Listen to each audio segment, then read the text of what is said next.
Olá, nesta videoaula nós vamos abordar os fármacos anticoagulantes, que são aqueles utilizados para prevenir ou tratar situações tromboembólicas, como trombose venosa profunda, embolia pulmonar ou qualquer outra situação, trombótica ou tromboembólica do sistema cardiovascular.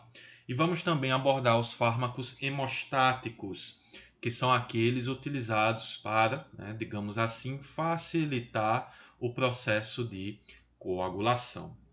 Antes de abordarmos os anticoagulantes e os agentes hemostáticos, é importante relembrarmos alguns fenômenos relacionados à hemostasia.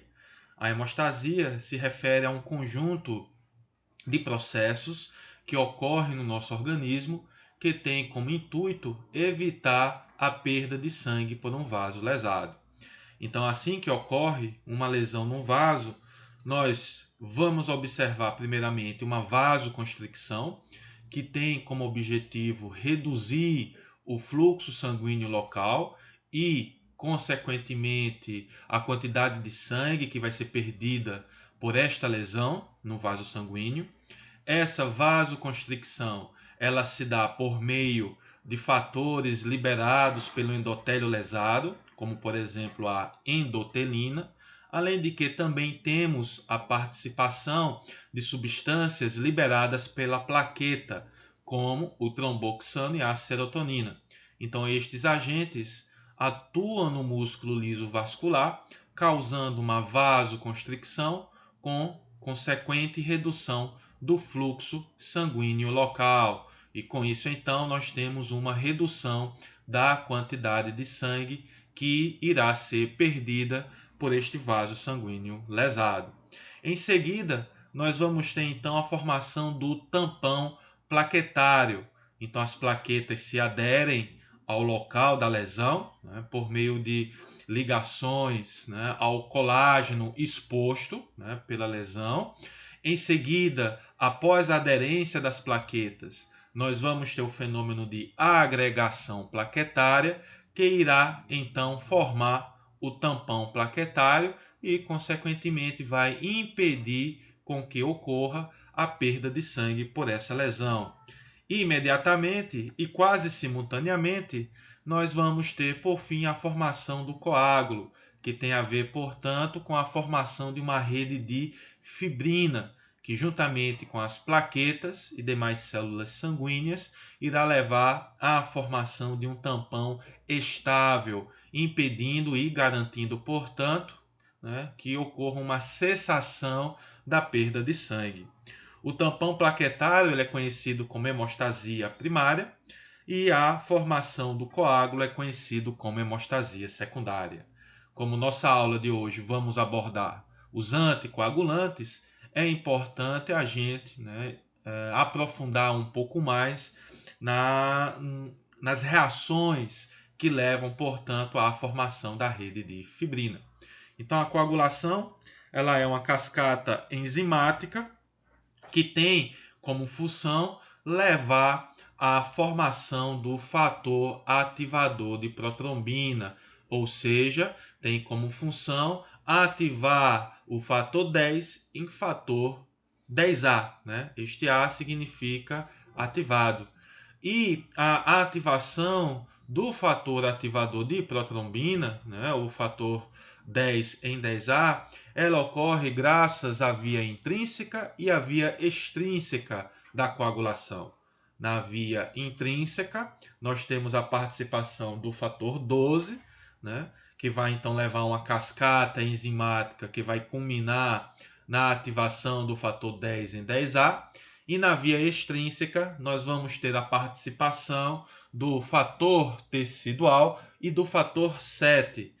O fator tecidual ele representa um conjunto de fosfolipídios, de proteínas, que tem como função, então, levar à ativação da coagulação por meio, portanto, da ativação do fator 10 em fator 10A. E qual a importância do fator 10A, que é o fator ativador de protrombina ativado?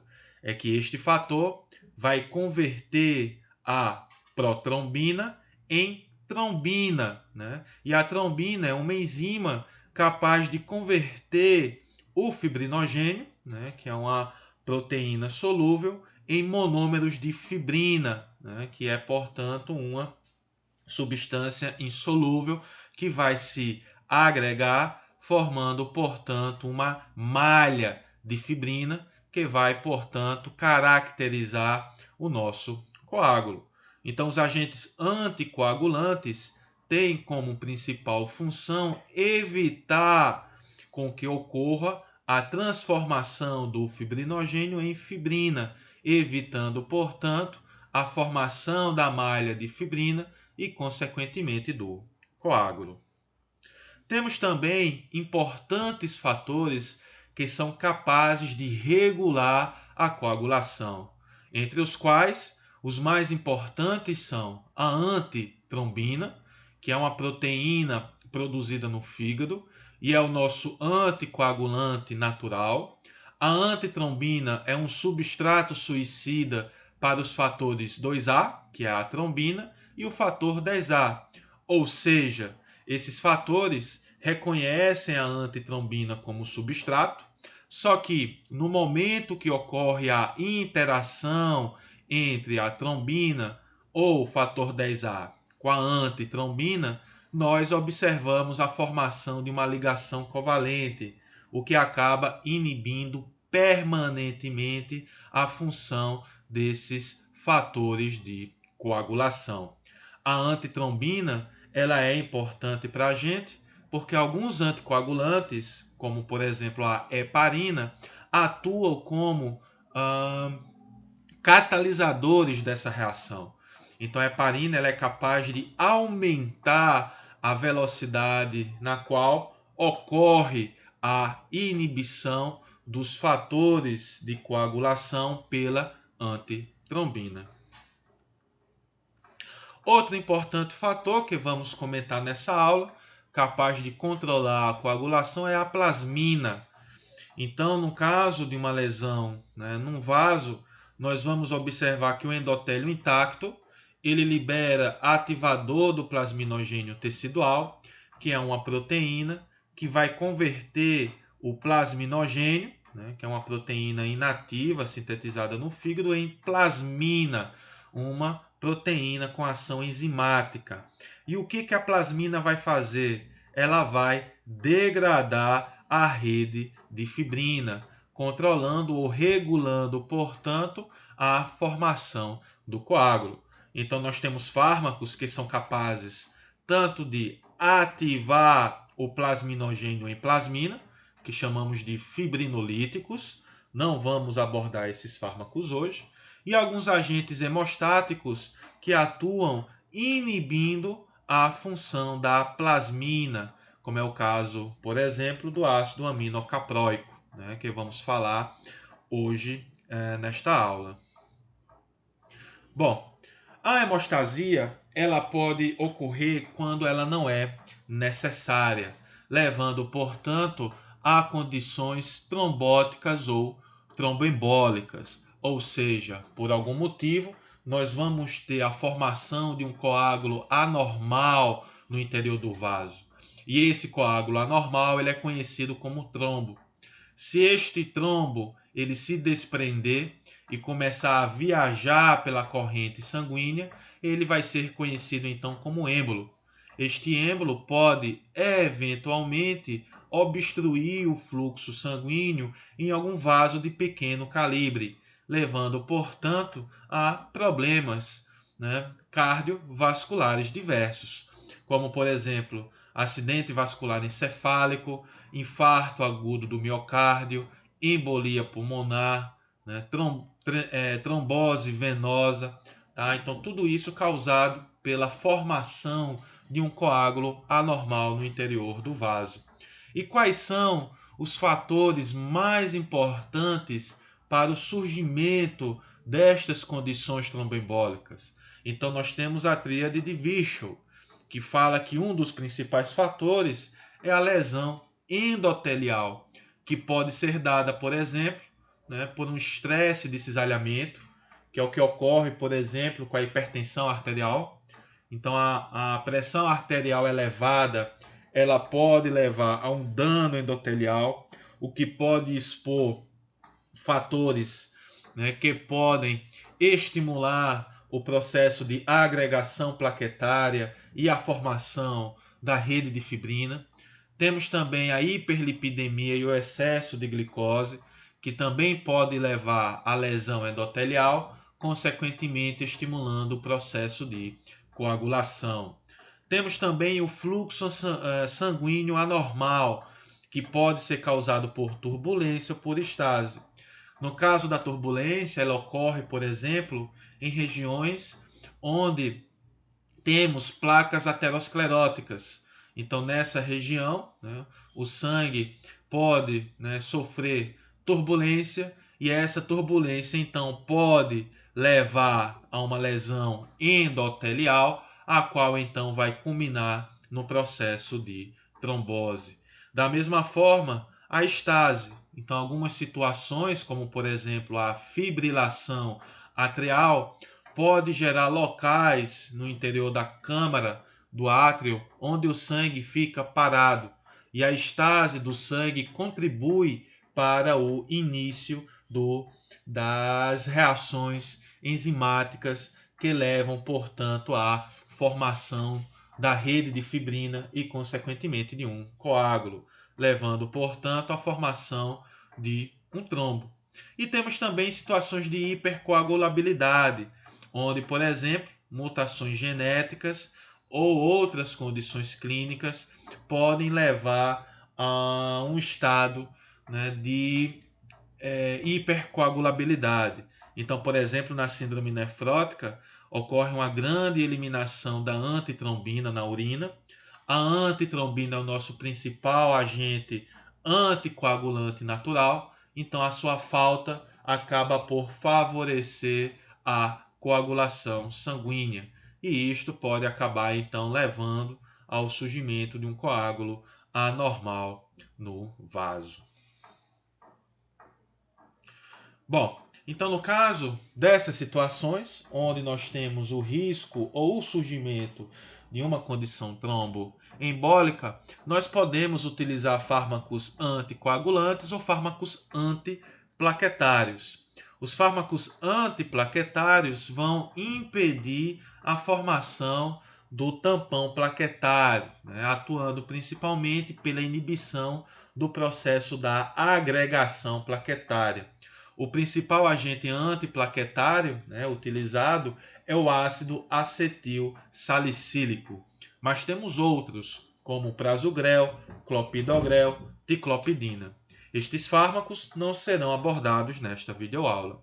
E temos os agentes anticoagulantes, que vão atuar impedindo ou reduzindo a formação do coágulo. Então, estes fármacos atuam por um mecanismo de ação diferente. O antiplaquetário impede a agregação plaquetária e os anticoagulantes impedem a formação da rede de fibrina.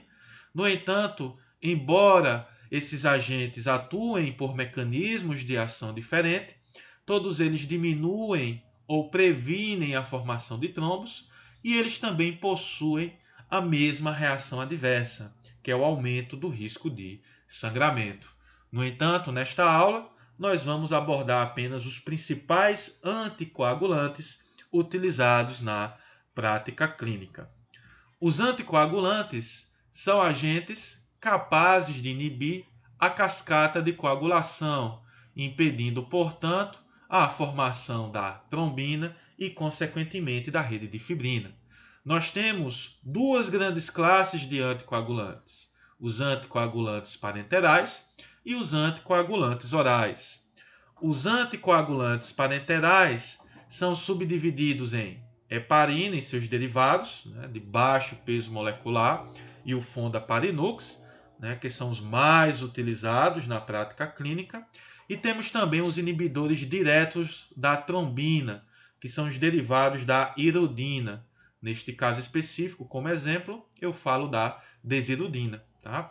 Entre os anticoagulantes parenterais, os mais utilizados são a heparina e os seus derivados. E são eles, né, que vamos comentar em maior detalhe nesta aula. Com relação aos anticoagulantes orais, nós temos os antagonistas da vitamina K, cujo principal exemplo é a varfarina. E temos também os inibidores da trombina, como a dabigatrana, ou do fator 10A, como a rivaroxabana. No entanto, os antagonistas da vitamina K são os agentes mais utilizados na prática clínica. Tá? Então, nesta aula sobre os anticoagulantes, nós vamos falar sobre a heparina e os seus derivados e sobre os antagonistas da vitamina K. Então, eles são fármacos que diminuem, né, a formação do coágulo e também apresentam como principal reação adversa sangramentos. Bom, no caso da heparina, como comentamos, a heparina ela é um anticoagulante parenteral. A heparina ela pode ser utilizada na sua forma não fracionada, tá? Que é a heparina naturalmente extraída, por exemplo, dos mastócitos do intestino suíno ou do pulmão do boi. Tá? Então a heparina não fracionada ela é a heparina natural. Ela é um polissacarídeo linear altamente sulfatado, da família dos glicosaminoglicanos. Em geral, a heparina não fracionada apresenta em torno de 40 sacarídeos. Ela é naturalmente encontrada em mastócitos e a heparina utilizada terapeuticamente, ela é extraída dos mastócitos encontrados no pulmão do boi ou no intestino do porco. A principal característica da molécula da heparina é que ela vai apresentar uma região pentasacarídica, tá? Formada por 5 açúcares, e nesses 5 açúcares nós vamos encontrar um resíduo de glicosamina sulfatado no oxigênio da posição 3. Tá? Então essa região pentasacarídica ela é muito importante porque ela é que vai interagir com o alvo farmacológico antitrombina, fazendo com que então a ação da antitrombina seja potencializada. Com isso, então, nós temos uma redução da formação do coágulo. Então, a heparina não fracionada e os seus derivados, todos eles devem apresentar, tá, essa região pentasacarídica para que então nós possamos observar um efeito anticoagulante. E qual é o mecanismo de ação da heparina? Então, como já comentamos, a heparina se liga à antitrombina, aumentando a taxa pela qual ocorre a inibição dos fatores 10A e 2A. Então, estima-se que a heparina seja capaz de aumentar em até 1000 vezes a velocidade de inibição do fator 10A e 2A pela antitrombina. No entanto, nós observamos que esta inibição, né, dos fatores 10A e 2A, né, pela antitrombina, ela é diferente no que diz respeito à interação da heparina. Então, para a heparina potencializar a inibição da trombina, né, pela antitrombina 3, a heparina precisa se ligar tanto à antitrombina 3 como à trombina. Tá? Então, é necessário essas duas etapas de ligação para que a heparina consiga potencializar a taxa de inibição da trombina, né, pela antitrombina 3. Por outro lado, para aumentar a velocidade de inibição do fator 10A, a heparina precisa se ligar apenas à antitrombina 3. Então, apenas se ligando à antitrombina 3, a heparina é capaz de potencializar a inibição do fator 10A, né, exercido pela antitrombina 3. Isso vai ser importante porque os derivados da heparina apresentam um baixo peso molecular, ou seja, eles são menores em extensão. Então, com isso, esses derivados da heparina, que vamos falar a seguir, eles vão conseguir inibir o fator 10A, mas não vão conseguir inibir de forma satisfatória a trombina. Por quê? Porque tem um menor comprimento, logo, eles não conseguem se associar à trombina da mesma forma que faz a heparina. Então, repetindo, gente, a heparina, para inibir, né, ou melhor, para aumentar a taxa de inibição da trombina, né, pela antitrombina 3, ela precisa se ligar tanto à antitrombina 3 como à trombina.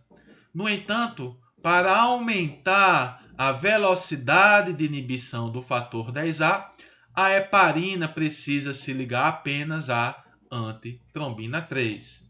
Então, ao se ligar à antitrombina 3, a heparina aumenta a taxa de inibição do fator 10A, né? Inibição esta exercida, obviamente, pela antitrombina 3. Com relação aos derivados da heparina, nós temos as heparinas de baixo peso molecular, tá? Que normalmente representam sacarídeos com 17 açúcares, tá? Mas essas heparinas de peso molecular, elas obrigatoriamente precisam possuir uma região pentasacarídica, né? Sulfatada no oxigênio da posição 3, né? No caso da glicosamina.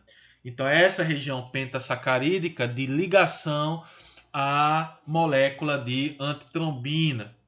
E temos também o Fondaparinux, que é um pentasacarídeo sintético. Então, ele contém apenas a região pentasacarídica de ligação à antitrombina 3. E qual que é a diferença entre a heparina e os seus derivados? Tem a ver principalmente com questões farmacocinéticas. Os derivados de heparina têm maior meia-vida do que a heparina não fracionada. Além disso, os derivados de heparina são eliminados pelos rins, enquanto que a heparina ela é eliminada pelo sistema retículo endotelial, ou seja, ela é fagocitada, né, por macrófagos no nosso organismo. E também temos importantes diferenças no que diz respeito à segurança. Tá? Então, os derivados de heparina tendem a ter um menor risco de produzir sangramentos em relação à heparina. E qual é o mecanismo de ação dos derivados de heparina? Então, no caso das heparinas de baixo peso molecular, como a dalteparina e enoxaparina, esses fármacos vão se ligar à antitrombina 3, aumentando a taxa de inibição do fator 10A. No entanto, esses fármacos vão ter pouco efeito na taxa de inibição da trombina. Por quê? Porque, embora eles consigam se ligar à antitrombina 3, estes fármacos não vão conseguir se ligar satisfatoriamente à trombina. Então, com isso, eles não conseguem aumentar de forma satisfatória a taxa de inibição da trombina exercida pela antitrombina 3. Já o Fondaparinux, ele vai ter ação somente na taxa, na velocidade de inibição do fator 10A, porque o Fondaparinux é uma molécula muito pequena, vai se ligar apenas à antitrombina 3, fazendo com que então ocorra um aumento da taxa de inibição do fator 10A sem nenhuma ação sobre a trombina. Tá?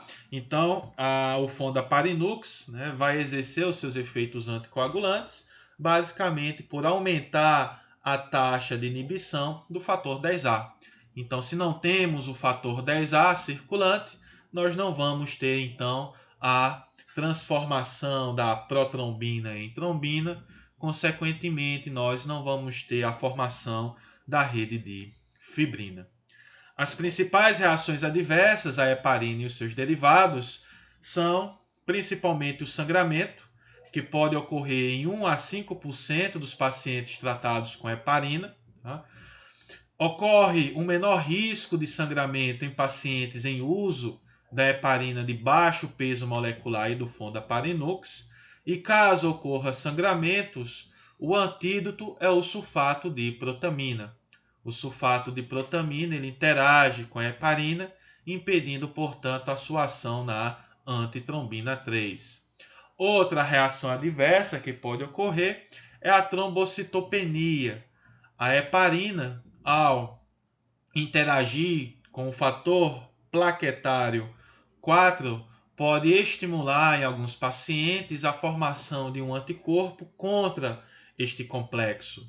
E este anticorpo, então, pode acabar levando à morte, à destruição das plaquetas, o que pode favorecer, portanto, ainda mais o risco de sangramentos. As principais indicações da heparina e dos seus derivados é para impedir a propagação de trombose venosa e embolia pulmonar, uma vez já instaladas, e para o tratamento das síndromes coronarianas agudas, como angina instável e infarto do miocárdio. Então, normalmente, a heparina e os seus derivados são utilizados em situações mais agudas, tá? Para tratar ou prevenir situações tromboembólicas que estão instaladas. No caso dos anticoagulantes orais, nós temos como principal exemplo os antagonistas da vitamina K. Os antagonistas da vitamina K são derivados da 4-hidroxicumarina, e o principal exemplo utilizado hoje em dia na prática é a varfarina. Temos também a fenprocumona e o acenocumarol, mas só que a varfarina é o principal agente utilizado. Esses fármacos são importantes anticoagulantes orais e têm como principal reação adversa os sangramentos.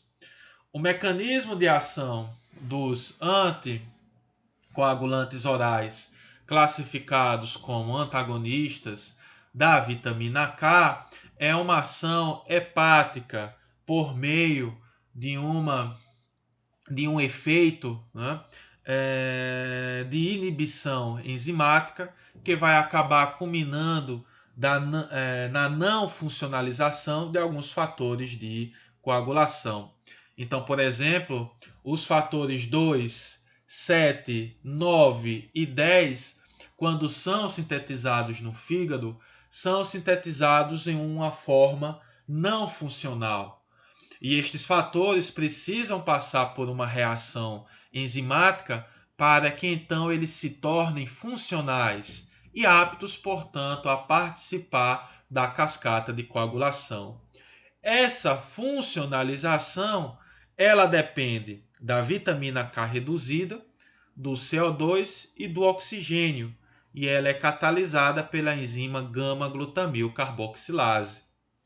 O resultado dessa reação enzimática é a funcionalização dos fatores 2, 7, 9 e 10 e a formação da vitamina K oxidada. Esta vitamina K oxidada sofre a ação da vitamina K redutase, que vai então restabelecer o conteúdo de vitamina K reduzida, que vai ser utilizada para o processo de funcionalização dos fatores de coagulação 2, 7, 9 e 10. Então, onde que a varfarina vai atuar? A varfarina vai inibir a enzima vitamina K redutase. Com isso, a gente vai acabar observando uma redução dos estoques de vitamina K reduzida. Se eu não tenho vitamina K reduzida, consequentemente, nós vamos prejudicar a reação de funcionalização dos fatores 2, 7, 9 e 10.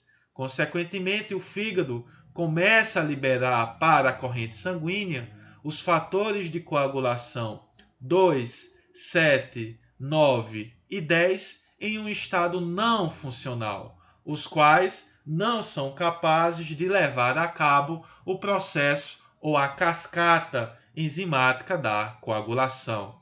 Consequentemente, por este mecanismo, nós acabamos por prejudicar a cascata de coagulação e a formação da rede de fibrina. As principais indicações dos antagonistas da vitamina K são para impedir a progressão ou recidiva de trombose venosa e embolia pulmonar, prevenção de tromboembolia após cirurgias, isquemia no tratamento da isquemia coronariana recorrente no infarto agudo do miocárdio e na prevenção de embolismo sistêmico em pacientes com prótese de válvulas cardíacas. Com relação aos agentes hemostáticos, nós temos dentro da farmacologia como principais exemplos os inibidores da fibrinólise, como o ácido aminocaproico e o ácido tranexâmico, que podem ser utilizados na odontologia. No caso do uso oral, o ácido aminocaproico ele pode ser utilizado na dosagem de 40 a 60 mg por quilo a cada 6 horas e o ácido tranexâmico 25 mg por quilo a cada 8 horas, iniciando-se o tratamento 24 horas antes do procedimento e mantendo-os por até 7 dias. Esses fármacos atuam inibindo a fibrinólise, basicamente inibindo a plasmina, e com isso então a gente favorece a formação de um coágulo. Estes fármacos podem ser utilizados para reduzir sangramentos pós-cirúrgicos ou reduzir sangramentos na extração dentária em pacientes hemofílicos ou em terapia anticoagulante. Outras medidas podem ser adotadas para gerar esse estado hemostático. Então, no SIGA-A, eu irei publicar um artigo onde ele cita todas essas medidas, como, por exemplo, a utilização de colágeno, a utilização de redes de fibrina, que podem facilitar, portanto, a formação de um coágulo e podem ser utilizados como uma medida hemostática.